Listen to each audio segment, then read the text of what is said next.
I want you to imagine yourself in a classroom. And in this classroom, there are students with special needs, if not all with special needs. There's a million voices laughing, talking, speaking, asking a million questions, calling your name, hands touching you, hands poking you, overwhelming. And even as adults, we have a sensory overload. That's why handling a classroom like this can be tough to do, but when given the opportunity of help and support, it makes the job a lot more doable. Today, I want to talk about one form of help, and that is a paraeducator. Even more specifically, a CSP educator. CSP standing for Classroom Support Program. Although CSP paras and paraeducators are alike, CSP paras have different experiences and different duties and different responsibilities. But a definition of a paraeducator is someone who works with or under a certified teacher to provide instructional support and other services to students with special needs or individualized attention. I have had my fair share of opportunities of working with children of all ages, of grades between kindergarten and 5th grade, of being in the room to de-escalate and have conflict resolutions, or even entering data, standing in the classrooms for support, or being a substitute for a teacher when she is unable to be there or when they have a meeting to go to. On the website Child Force, the entry article titled Why Paraprofessionals Are Necessary in Schools states that they help to foster a sense of community within the classroom, encouraging collaboration and support among peers. By building strong relationships with students, paraprofessionals can provide emotional support and encouragement, helping students feel valued and motivated to learn. So like before, they are there to tend and learn and help and provide that additional aid. So terms like paraprofessional, emotional support staff, teacher assistants can also be used to describe a paraeducator.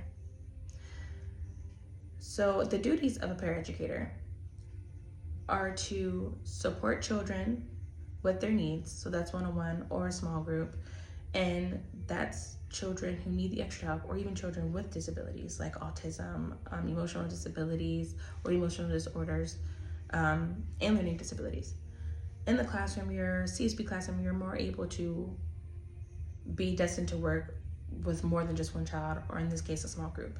One of the sources that I got, Ms. Carter, she has worked in the CSP program for about 4 to 5 years, and she currently works grades 3 or 2, 2nd grade to 3rd grade, and she works with a small group of boys. And in this instance, she was telling me about how working and reinforcing the lesson, it made the boys become non-compliant because they no longer wanted to do. And as she reached for support from her teacher, she was unable to get that support back into how she can move forward with doing such.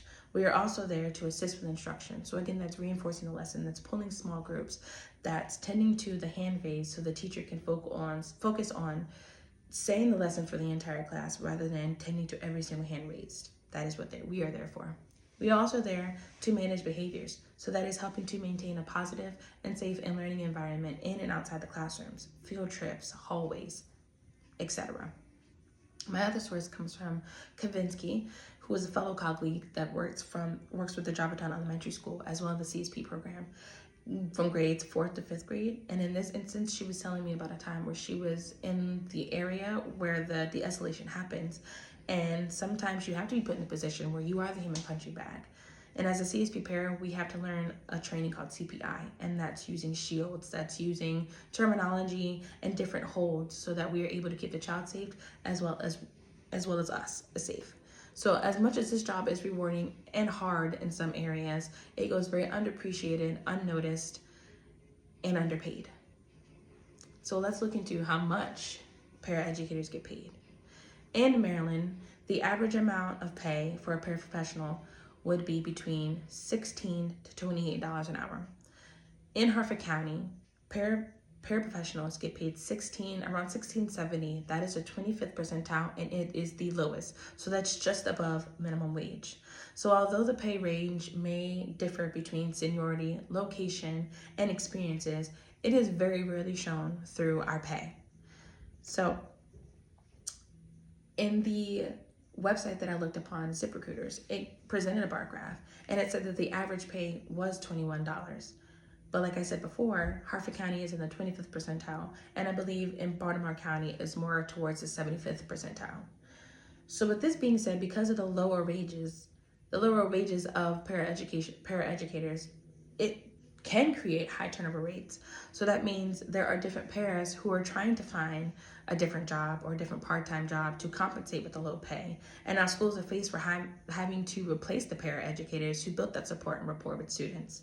We also have to keep in mind that that also means schools finding staff who are qualified and certified, because no one is willing to come to this job with such a low pay.